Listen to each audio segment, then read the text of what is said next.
This is a HeadGum podcast.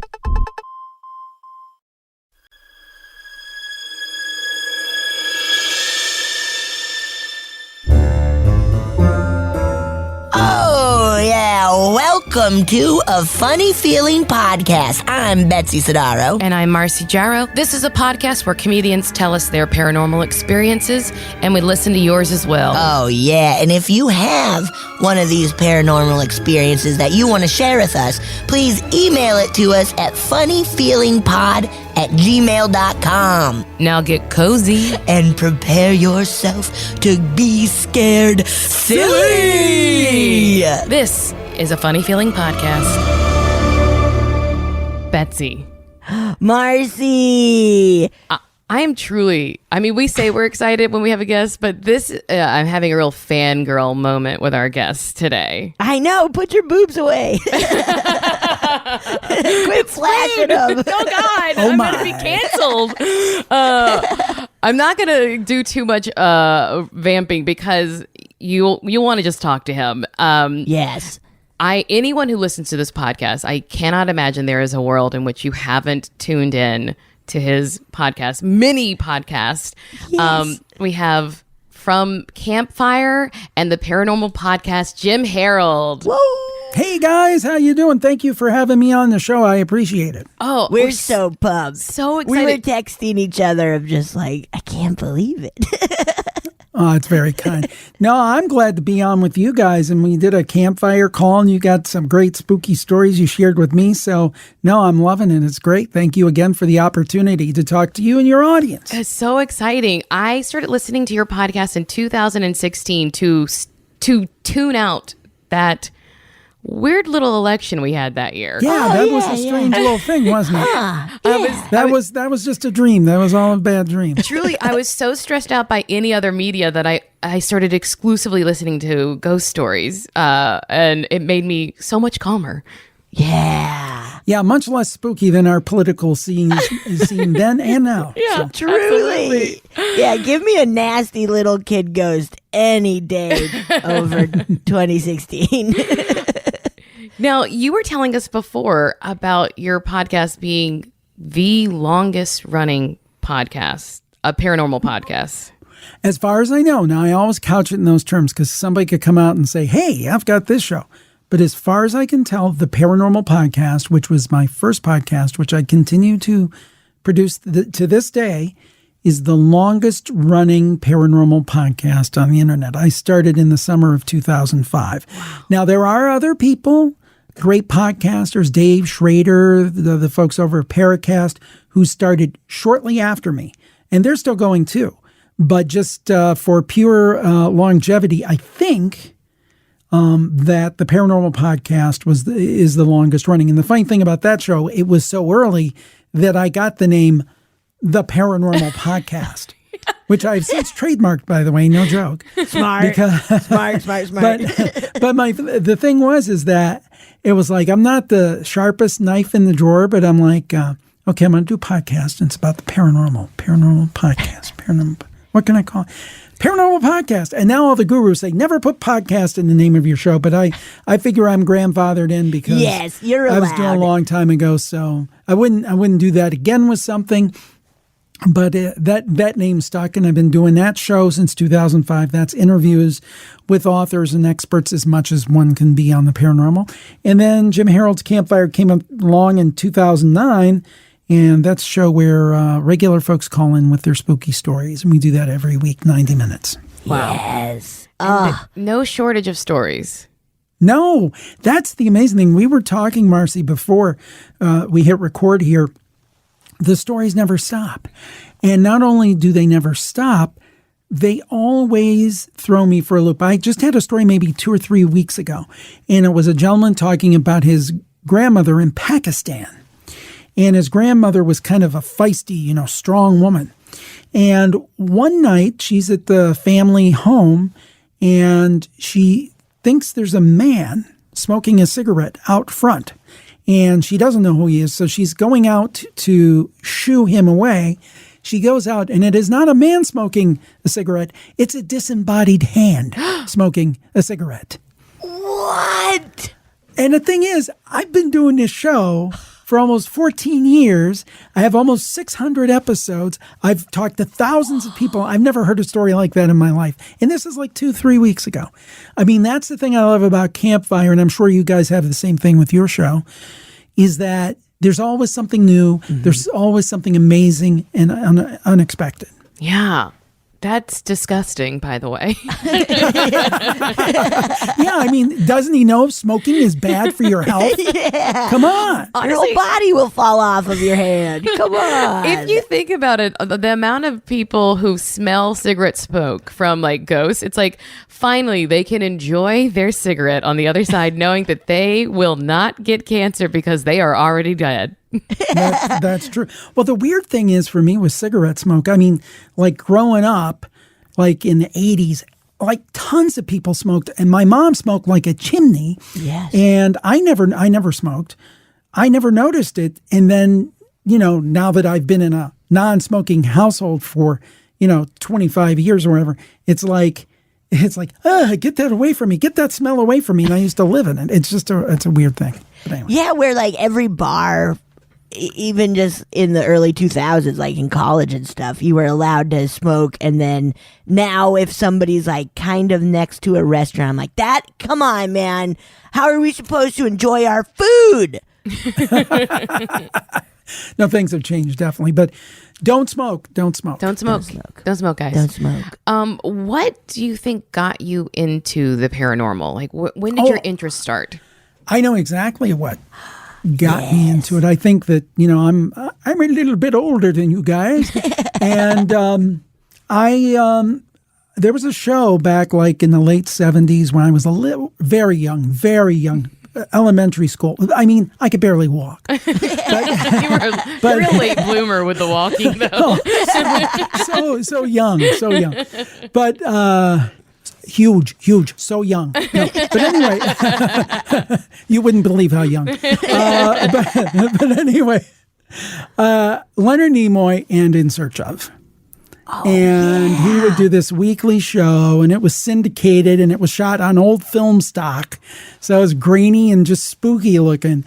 And he would do the Bermuda Triangle and Bigfoot and UFOs and all this stuff. And I just ate it up, and I loved it and started reading about the paranormal. And to me, when I say paranormal, most people think, well, paranormal, that means ghosts.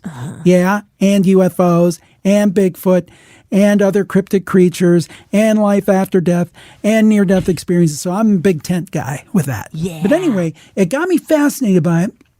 So anyway, I went to school for broadcasting to do something behind a mic or in front of a camera. Well, lo and behold, I fell into a sales job at a radio station. And then I looked up about a dozen years later and thought, oh, crap, I'm never going to get to do what I really wanted to do. And then I heard about this thing called podcasting in 2005. And I said, I can't do it professionally, and this is just going to be a hobby. Yeah. I'll go buy a $40 headset and, just do this for fun. And lo and behold, I dabbled for a couple of years, got really serious in 2008, although I started Paranormal Podcast and continued to produce that for the first 3 years. Got really super serious in 2008. By 2011, it had kind of taken off a little bit. I'd started a premium service, which was very early for that kind of thing. I'd started getting a few advertisers, and I mentioned to my wife, I said, I'm working a full-time job, then I'm coming home working basically full-time doing this. Yeah. And I don't think I can do this forever. Would it be okay if I quit my day job? And she said, yes. Oh. And I've been doing this full-time for 11 years. But the thing is, I'm still as fascinated by the paranormal and the supernatural as ever. It's not like something that has in any way decreased in its interest. I still get excited by stories like that one I told you. And the funny thing is, guys, when I first started, I thought, oh, man, this is going to be great. I'm going to do this for 6 months. I'm going to understand all this paranormal stuff. Oh, yeah. Oh, no. Yeah. No way. I have more questions now than I had when I started. Totally. I feel every single time we record, my mind is blown, and I'm like, I don't understand a thing, and there's like a new idea presented, Yep. a new theory of like what this could. It's so fun. It's It's fun. like a couple of years ago, I found something called, have you heard of retrocausality? That's where there's theories that your actions today can impact your past. Yeah. Marcy tilted her head. We're on video. I could see her gears turning. And she's like, what? Read it. Look it up. I mean, it's just, I think the world is such a mysterious place. And I think there's so much more going on than we can perceive and understand. And it's us. We want to make reason. We want there to be this causes this to happen. But that's just how humans' minds work. We don't know that there are set rules for the universe. Like we think there are, but there's no way for us to really know that ghosts are this and that's the only way they can be. Like we just can't even imagine what we don't know. That's right. No, that's the thing. And that's because people think, well, you do this, you don't respect science and blah, blah. I said, no, I love science. I'm kind of dating myself, but what we're doing right now used to take like Ted Koppel and millions of dollars for Nightline on ABC, and we're doing it like it's no big deal, right? And we're not now, but I do it, and I'm sure you guys do it. You live stream, you broadcast live to the internet like it's nothing, interviewing somebody halfway across the world. Yeah. And that doesn't happen without science. So, and all the medical advances and everything. And technology. But the thing is that I think we have to be humble enough as humans to know you can respect science, believe in science, try to further science, and understand there's a whole layer of stuff we don't know, and that could explain some of these things that people report. Yeah. Right. Absolutely. Now, out of curiosity, well, because this is our podcast, do you have any personal experiences? The thing is that I have experiences, but they're more kind of not the spooky, scary kind, but the heartwarming ones, which we also have on Campfire. But I have some really, folks, if you're listening, there's some really spooky stories on Campfire, like the disembodied hand.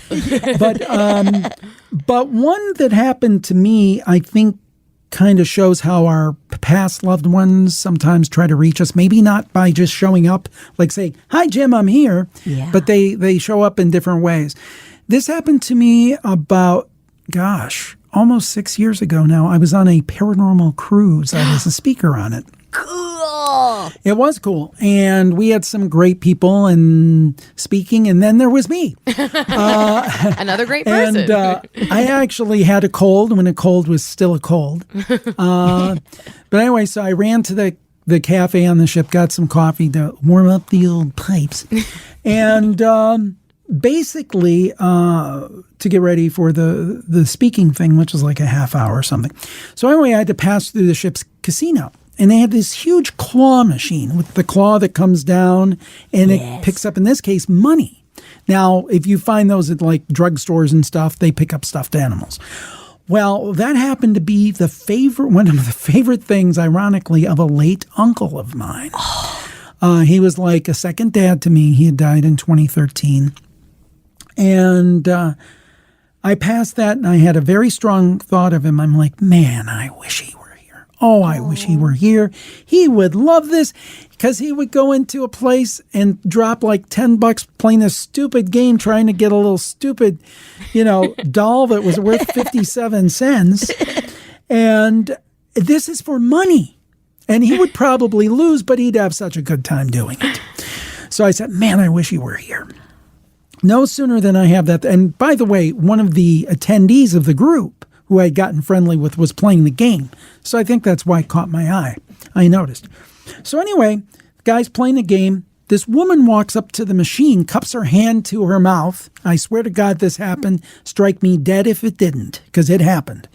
Woman put her hand to her mouth and went, "John, John." That's the name of my uncle. Wow. And then her husband or significant other, whoever it was, walked up. Obviously, she was calling out to him. Now, that could be a coincidence, but that's one hell of a coincidence. Yeah. So to me, that was the universe or John or God or whatever, putting the pieces in place to get a message to me that not only was he still around, but he recognized that I was thinking of him. Yes. And in turn, he was thinking of me. Oh, I love that so much. Yeah. So it's not, the ghost of John didn't come to me suddenly, but that's one of my stories. Now, family stories, I think this also plays a role too, because I grew up with family stories of the supernatural. And my parents were very working class, originally from Appalachia. The scariest mountains to be from. Yeah, exactly. And my mom was what they used to, stay-at-home mom, what they used to call back in the day, right or wrong, a homemaker. And my dad worked in a steel mill. So, I mean, they weren't putting pyramids under their bed trying to harness the power of the universe. So, wait, you could do that? I'll be right back. You know that? That's how this show's been successful. All but my I got to get a periods bigger are on pyramid. my shelf. Yeah. So anyway, this story. Here's the one I'll tell you about. This was my mom and my dad, and now I must have been a baby, early 70s when this happened, and they were at my grandparents back in West Virginia. Yeehaw! And they left baby Jim with the grandparents, and they went off to this secluded area where they parked. Now, I don't want to know the details of why they parked. Just looking. We'll just keep that out of the story. Yeah, leave peeping, right? I don't want to know or visualize. I mean, God rest her soul, my mom's gone, but no, thank you. But anyway, they parked and they were sitting there, and my mom and dad, same story. The sky suddenly totally lit up for 30 to 60 seconds, so bright that they could read the speedometers. And this is like back far enough when the old cars, it was a 68 Buick LeSabre, had like clocks with hands on them. Yes. And they could read the clock by the light. And if you know rural areas, if you go in the middle of the woods in a rural area, it is dark. It's not like cities that have street lights and ambient light and things. There's nothing. Totally dark. Lights up for 30 to 60 seconds. Then my dad, now this is something my mom didn't see, but my dad said he turned to his left, and outside the door of the car was what he called a man in a welding mask with his hand up. No.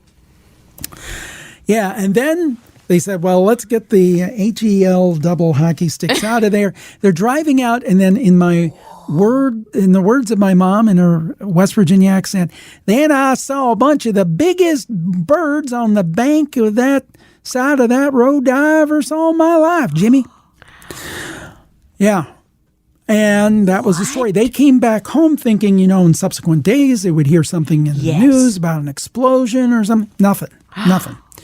Now, in subsequent years, I've done interviews with experts on UFOs and so forth that talk about the idea of screen memories. Are you familiar with screen memories? Oh.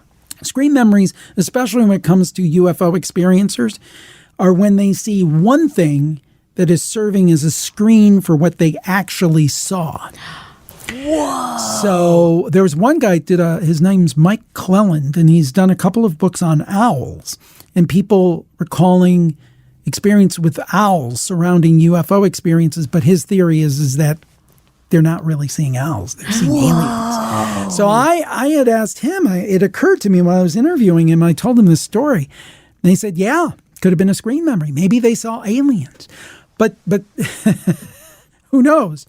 But the point being, and my dad's 87, still with us, God bless, and tells exactly the same story. He's never changed it.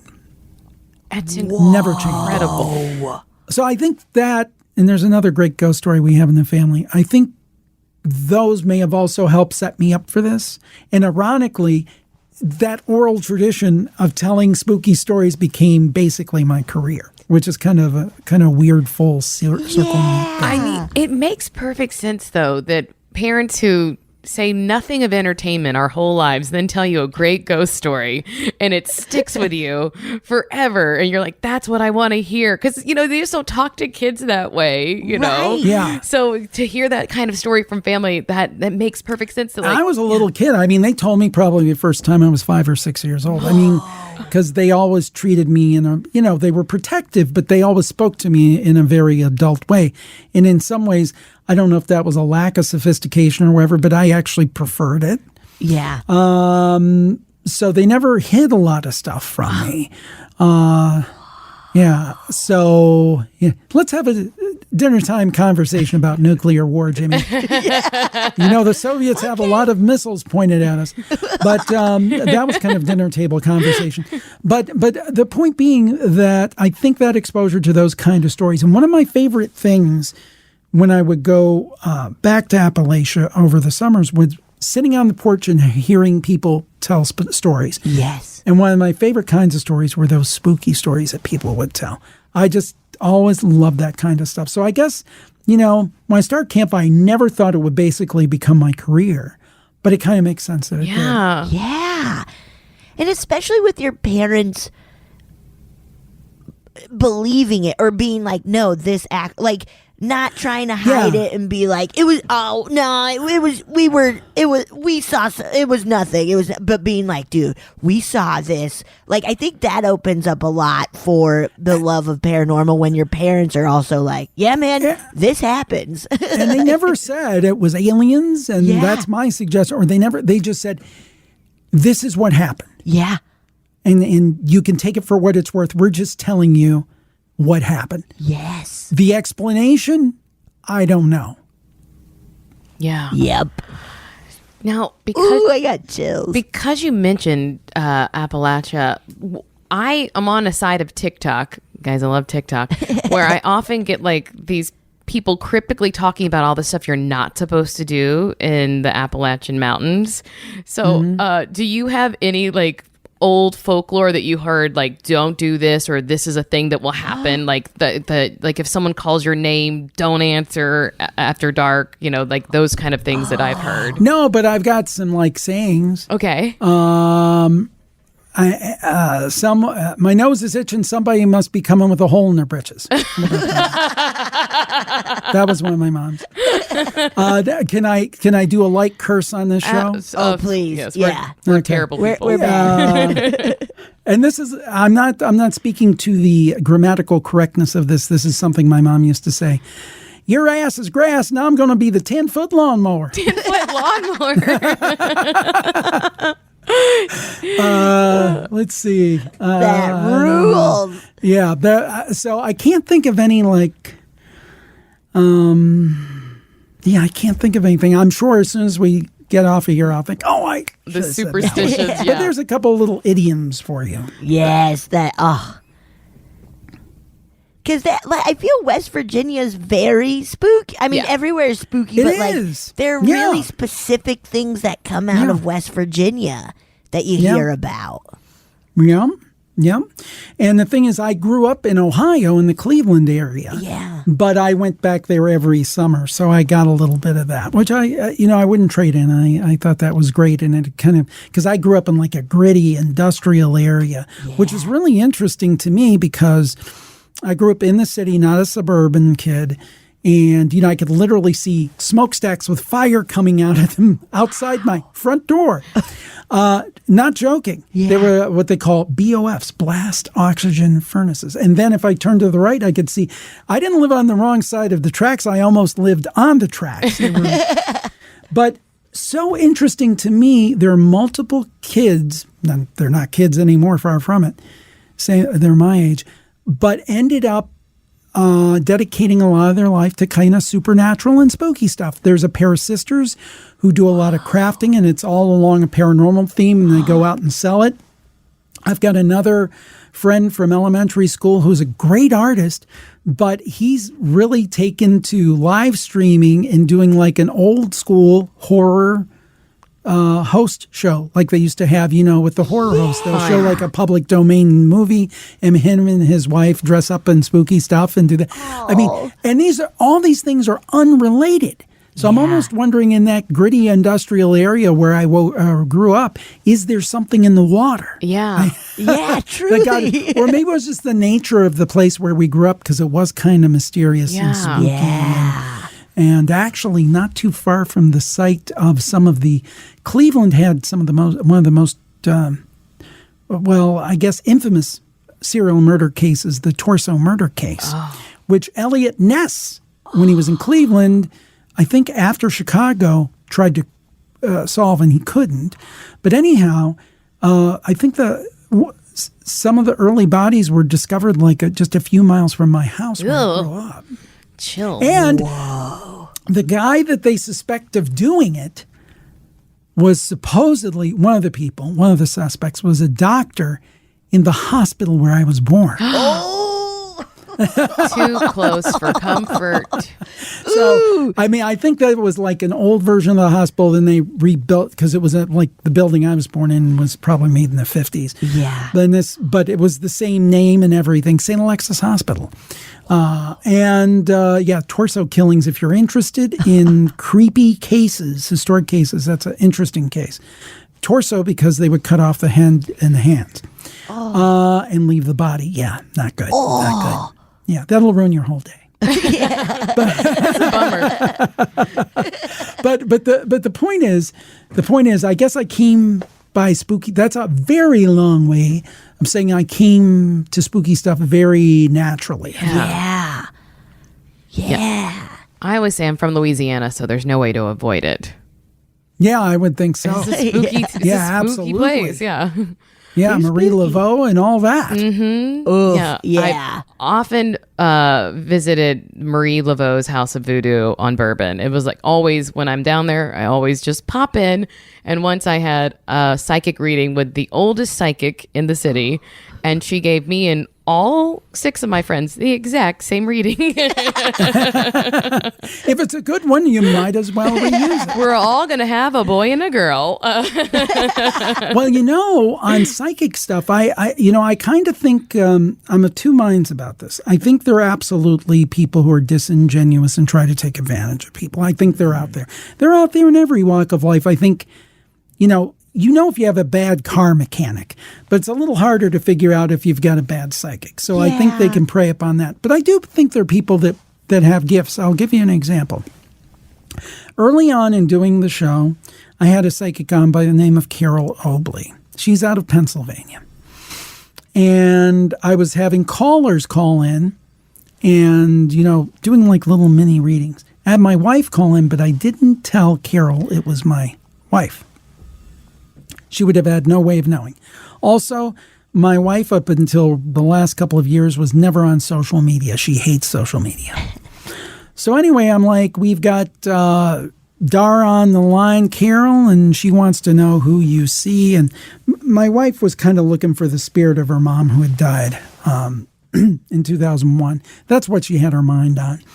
But that wasn't coming through. And Carol said, I see this young man. He died suddenly, and he just wanted to let you know that he's, thinking of you, and he says hi. And she said, the name, Bob. Bob's the name. Well, my wife's best friend in high school was named Bob, who committed suicide. She had no way of knowing that. No way of knowing that.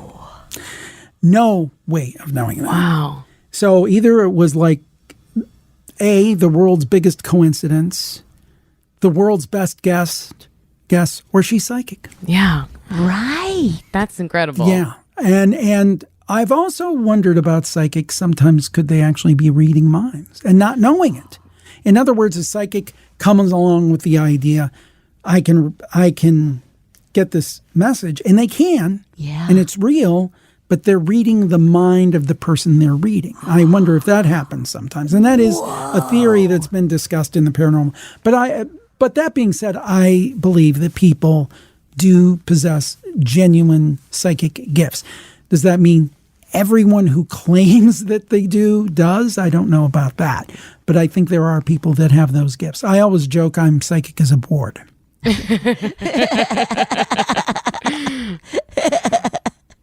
Whoa. I've never thought of it as them reading minds. Biggest fear. That's my biggest fear, is that people can read my mind. I used to always worry that my parents might be able to do it. And it was truly, it's stressful. It's a very stressful thing. Oh, it's happening. I'm dialing in. It's going to be hard because I have ADHD. So Good luck. it's going to confuse you. Now, Jim, do you have time to listen to a listener's story with us? Absolutely. Okay, I'm going to pull one right up. Hello, my name is Allie, and I'm going to tell you 2 ghost stories today, both from my grandpa. So, a little backstory. My grandparents own a cabin at Lake Rossiter, which is a small town in Washington State. And they've owned this cabin since the 1980s, and they're both very friendly people. So they know a lot of the people around the lake. You know, they've been there for a while, so they know their families, and they pretty much know everything that's going on around the lake. And so one year, I want to say maybe 5 years ago, one of their neighbors had passed away. And he was this old dude, so it wasn't surprising. He was really old. But, you know, he used to mow the lawn. Like, people would see him mow the lawn in by the lakeside, wearing overalls. And then, you know, my grandpa would see him mowing the lawn while he took the boat out, and they would wave to each other, you know, friendly, neighborly things. But one day my grandpa was taking the boat out for a ride, and he saw somebody mowing the lawn wearing overalls. So he's like, that's weird, because the guy there died. So he called up the son and was like, hey, is there anybody at the cabin? Because I saw somebody mowing the lawn. And the son was like, no, nobody should be there. Nobody's been there for a while. So my grandpa believes that was just the remnants of the old owner just doing what he normally did, mowing the lawn in his overalls. And the second story was one 4th of July. A couple of boys were playing around in a small boat on the lake, and I think another boat came and crashed into them. One of the boys unfortunately drowned in the lake that day. You know, they pulled his body out, you know, sad little thing, but everything was fine after that. And so my grandpa remembers that a year to the day, he was, you know, doing something upstairs in the cabin, and he heard, help me, help me. And he thought it was my grandma, but my grandma was in the bathroom with the door closed, and so it wasn't her. And he kept hearing, like, help me, help me. And so he believes that it was, you know, the boy who drowned calling out for help, like he might have done, you know, when he was unfortunately drowning. Yeah, spooky stories from the cabin. Thanks for everything you do. I really enjoy listening to the spooky stuff. Bye. Horrible. That's Yeah. horrible. Yeah. And I believe those that last one reminds me of a story we just had in the last few weeks. This woman was renting a cabin, and again, this is a vague memory. I might not get it letter perfect, but the gist was she's renting a cabin. She was in bed with her husband. All of a sudden, she feels a person in the bed with them. Oh. And between her and her husband, and the senses of like a young man, and the young man is shivering and saying, it's so cold, it's so cold. Oh. So she jumps up or something, and it's gone. Then she finds out that, I don't know how long it was before, that a young man 15, 16 years ago had recently drowned in that lake that this property was adjacent to. Oh my. Could you imagine waking up and having someone's worst moment. Anyone in your bed, let alone some shivering ghost. I know. That's what makes it so horrible. Is like that's the worst moment of that person's life when they're like begging for help, and you can't imagine the fear that they must be experiencing, and then to like have that. I hate it. That's the kind of story that like the worst kind of ghost story, I think. Yeah. And like your caller story, you know, the little child, how sad that is with that voice. And that's the thing to me about the paranormal and the supernatural is that it's like a gamut, right? It's like our everyday life. There are the really creepy, spooky stories like the disembodied hand and the little boy's voice and the shivering ghost. And then there's the sweet stories like Uncle John. Yeah. You know, and everything in between, because I think it's like a reflection of just what our everyday lives are. Right. But it's not just spooky, scary, but sure, the spooky, scary ones kind of stick with you. Yeah, they really stick really with do. you.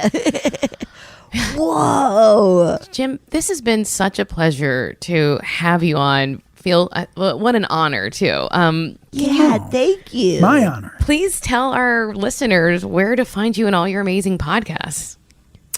Well, you can find Jim Harold's Campfire everywhere you can find podcasts on all the major podcast apps. Same with the Paranormal podcast. And that's where I recommend. We do other shows and things, but that's really where to start. And I think your listeners in particular would probably love Jim Harold's Campfire. Yes. And Marcy and Betsy, it was so fun having you on the Campfire. It's been so fun to spend some time talking spooky stuff with you and your audience. And I thank you so much. And just as I always say on my sign off, stay spooky. Thank you so much. Thank you. Oh, boy. Hi, everyone. Hi, everyone. We just recorded it with Jim Harold. He is so nice and so cool, and we're going to be on his Campfire, so we'll make sure that we link to that when we are, when it's up. But it was so fun talking with him.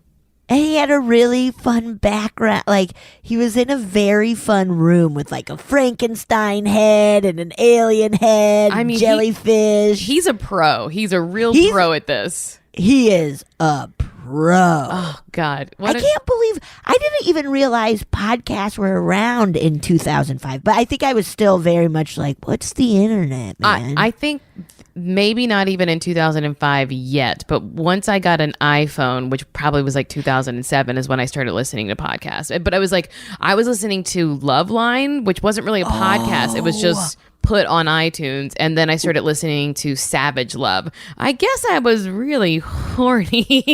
Really, really horny, Marcy. 2007, the year of horny Marcy. I mean, give me an iPhone and a boner. Well, we thought we would round out by reading a couple more listener stories. Yes. I got one pulled up. Would you like me to read it? Yes, ma'am. It's called Coughing Ghost. Coughing Ghost. Ew. Cover your cough, everybody. Wear a mask. Everybody cover your mouth. Cough into your elbow hole. Honestly, if you're coughing, like, this is a great reason why to have a mask at all times. That way you can just slap it on your face and cough right into it. Cough your head off. Yeah. Cough your head off.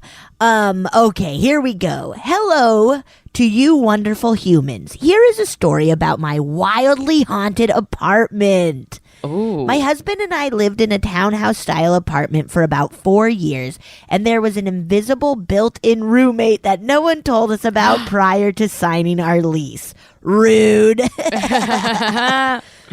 There are many separate events that happen, so I'm just going to rattle them off as concisely as I can. Sorry, this is kind of long. Well, we'll see. The spirit seemed to gravitate toward things that related to heat. It would turn the heater on and off. It wasn't an old heater either, one of those relatively recent cadet wall units. Ooh, I would be so I mean, keep the heater off, dude. I'm too hot. Too hot. Honestly, my heat's on right now, and I should have slipped out to turn it off. I'm dying. I know, my heat's on too. I'm like, oh, I don't need this. Also, my gas bill was over $500. Marcy. And my neighbor had something similar happen. Natural gas. Something's up. Boo. Boo. This is how I become a conservative and start. Oh, no. Oh, God. You're seeing it here first, folks. Marcy turning into a conservative. Oh, God. We never used the heater because, 1, it was behind the couch, and 2, who can afford to be warm? Am I right? That's what I'm screaming. I would come downstairs finding it on, but then right when I was reaching to turn it off, it would suddenly click off on its own. The oven light would turn on by itself. Our touch lamp would phase through brightness settings by itself, low, medium, high, off. One time a bulb in the ceiling light fixture was flickering, so I touched the bulb to see if it was loose, and it literally flew out of the socket. No. Just the glass part, which was unbroken on the floor. Oh, gosh. This knocked the electricity out in the whole house. And I was home alone at night while my husband was at work. So lovely. Holy shit. I had woken up one night to find our bedroom full of smoke. And I went into full-on panic mode, shaking my husband awake, telling him we needed to get out now. But once he sat up, the smoke was gone. No fire, but it felt so real I couldn't shake it. That's wild. That is so That's so spooky. scary. That is so scary. Another event, when I wasn't home, my husband was boiling pasta on the stove but needed to go into the other room for some reason. So he put a lid on the pot and walked away. And when he returned, he found a pile of salt sitting neatly on top of the lid. Maybe the ghost was thinking it would put out a fire because salt extinguishes fire, I believe. Or maybe they just thought the pasta might be bland. Either way, this event made my husband an actual believer and not just open-minded to my crazy stories. Whoa, that's wild. I like to think the ghost was like, this is unseasoned. I do too. Like, you gotta always put salt in the water. You gotta. You gotta. Some other weird things happened, like when I was sitting on the couch home alone, balloons. Oh, I'm so sorry. I started imagining something completely different while I was reading it. Like balloon. Oh my God. But I need to read it to see what happened, not just what I think's gonna happen. Okay. Oh, God, that's funny. Okay, sorry. Some other weird things that happened. Like when I was sitting on the couch home alone, balloons strung overhead from my husband's birthday. Suddenly, one of the balloons popped, which is not inherently weird, but I was looking around to find the rubber bits to throw them away and couldn't find them. I sat back down and realized my hand was clenched, so I opened my hand and the orange rubber was there on my palm. Like a magic trick? Like a damn magic trick. What? Oof. That's like crazy. That makes you question your mind, man. Absolutely. like that some part of you didn't realize that you just snatched it and burst it out of, like, you grabbed it and popped it right in your hand. When you look back at the security camera, you're like, wait, it was me doing all this stuff. It was me the whole time. The whole time. Oh my God. Like, have you seen, this is a spoiler from a movie from 2000, Blair Witch Project 2, Book of Shadows. Weirdly, I haven't seen You it. haven't seen it. Spoil it. It's legit. Well, Now you're not gonna? now I'm not gonna. I Okay. kind of did. Okay. They're kind of the problem. Like, they get kind of possessed. Wow. And so they're kind of the problem. Wow. But you think like, whoa, what? You know. I wanted to just say real quick, I spoiled a movie so badly last night. How? Someone was trying to cue something up to show me some scene that they thought was funny. So I assumed they had seen the movie. it. And I said something like, oh yeah, that person dies. And they were like, what? They die? And I was like, oh no. Well, who would think I should show this and not know the whole thing? And they had 10 minutes left of the movie.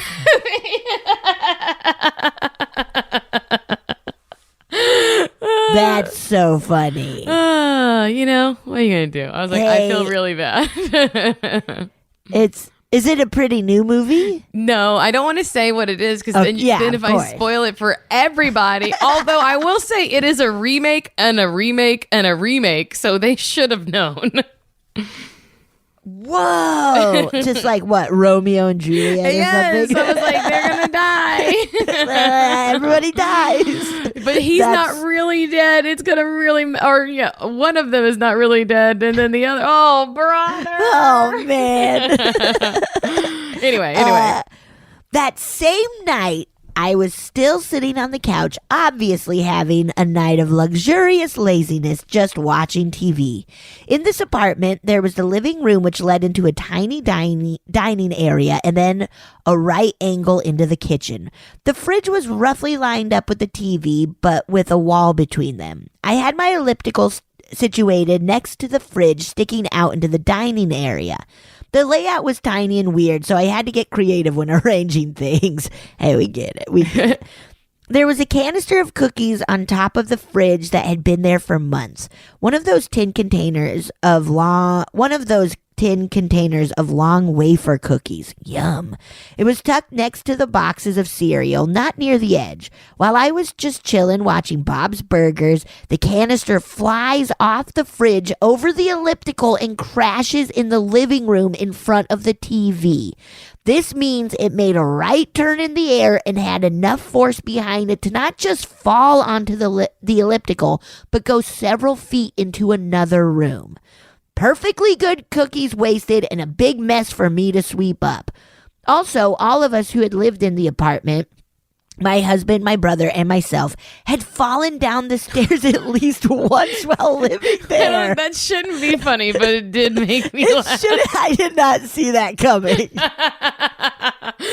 That is not funny. I hope everyone is okay, but something about I imagine 3 really different types of falls. One on the butt, just bam, bam, bam, bam, bam, boom, boom, boom, and one head over heels kind of tumble. Have you seen those videos where it's uneven sidewalk or something, and it's somebody just sitting in a cafe or something, just recording people tripping up on an uneven sidewalk? Look, that is for me. That is for me. That is what I like. It's what I need. Same, dude. Oh my goodness. I wonder if that has anything to do with the spooky or just the layout of the stairs. Yeah. They could be those very thin, steep stairs where this is not. Yeah. This is hard to walk down. Also, I was just in Tokyo and all their steps are shorter than our steps. Yeah. And I found that difficult to navigate. Yeah, isn't that interesting? It's probably just an inch shorter, but it really, I was oh God. Yeah. Yeah, when I was in Amsterdam, I noticed so many of the staircases in places were so steep and really short stairs. You know what I'm like small stairs. Shallow. So it was shallow stairs where it's this is it's hard. This is hard to walk down, man. People must have tiny little feet over here. Tiny little feet. The worst thing, in my opinion, was the coughing. Oh, I would at times hear what sounded like someone choking. Oh, no. To the point where I would drop everything to see if my husband needed help, only to find him in a completely normal state. Every time I would ask if he had coughed, and every time he would say no. This choking, coughing sound was so grotesque and disturbing, I hated it so much. Since we moved, I've never heard it again, thanks sweet baby Jesus. I think whoever the spirit was likely died in a fire. Yeah. That makes sense. Mm-hmm.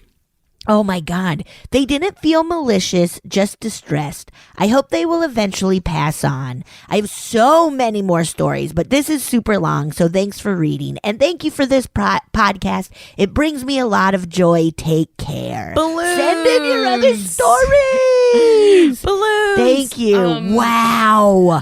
We were just talking about how, with Jim, that having the haunting be someone's worst last moment is awful. And you when you said that with Jim, I had never thought about that. Yeah, it's the worst kind of and that haunting. is so upsetting because it makes you believe that they're stuck in that moment, even though Yes. I want to believe that's not true. Right. And like you saying it, this isn't, but I'm thinking of a lot of like movies with ghosts and stuff where it's like, oh, that's exactly what it was. They were stuck in that last horrific moment. Oh, that's so sad. I want to frame it just for myself to say that, like, maybe it's because it was such an intense moment, it just keeps playing, but it's residual and it's not an intelligent haunting. That's what I want. Yeah, that could be too. Of like especially like with that energy of the lake or whatever, of like the dude mowing the lawns. It feels very like residual. Yeah. And with the kids shivering in bed. Wow. That was a great email. Really good, huh? You guys are killing it lately. You're really, yes. You're the work you're doing is haunting us, and we love it, and we love it so much, so much. We do. Thank you. Yeah, thank you guys. Check out Jim's. He has so many podcasts. But I'm a huge fan of the Campfire podcast. Yeah, it's so good. Check him out, and also he's the nicest man. Yes, he's so nice. Thank you guys so much for sending in stories. We love them. Yeah, keep them coming. Yeah. All right. Woo. Bye. Oh, yeah. Thank you so much for listening to A Funny Feeling. If you have a paranormal experience that you would like to share, please send us a voice memo, or you can email us just a letter at funnyfeelingpod@gmail.com. I'm Marcy. I'm Betsy. And don't shit your pants.